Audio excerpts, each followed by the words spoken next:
welcome back to the channel. Today we're having a quick look at the differences between full ABS on the left, weak ABS in the middle, and no ABS on the right. You can see it's just about a second difference depending on which one you use. So did a little side by side. On the left hand side we have no ABS, on the right it's weak ABS. And basically the side by side is really easy to see the differences in control and hitting the apex or lining the car up just where you want it to be, being able to get back on the throttle earlier because your car is in the right place on the track to be able to do so. So you can see on that first corner, or the first little dive chicane on the left, it was very loose because I was feathering the brakes. Same in this corner, feathering the brakes, trying to make sure that I don't lock them up, because a wheel that is not rotating and is skidding is not going to let me turn. So you can actually see on this one I'm carrying more speed in on the left hand side, mainly because I didn't want to lock up those tires.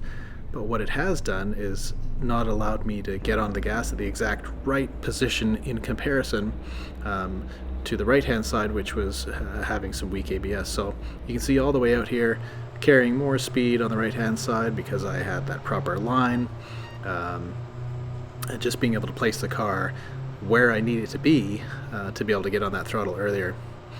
So this next one is the long hard braking after the long straight uphill and downhill section. On the left hand side, no ABS.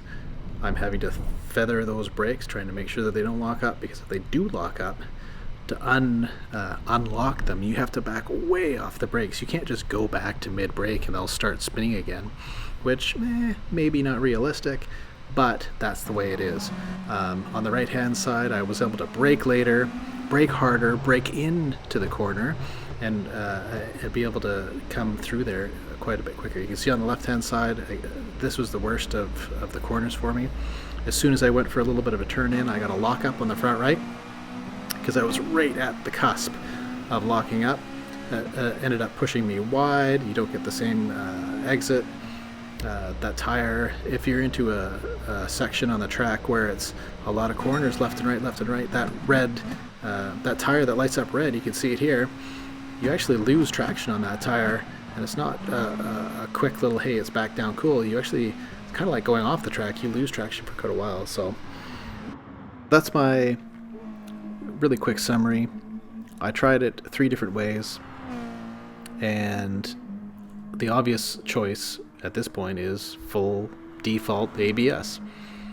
You can hit the brakes harder, you can turn in while you're on the brakes, you can stop quicker. Everything about it is faster.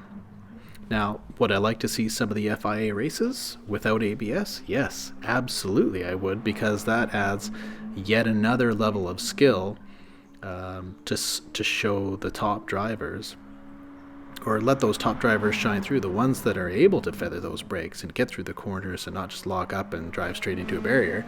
I think that'd be great to see. It would probably be too hard, and a lot of people would drop out, but honestly, that's maybe something for the top 24s, where you're really shooting for that extra bit of talent to show it off to these people, or for these people. Anyhow, that's my 2 cents. Tried it all 3 ways, and I am a firm believer that the default ABS setting is the way to go in the race. Hope you guys enjoyed the video. Let me know what you think in the comments below. Let me know if you want to see something else, and we'll see you in the next one.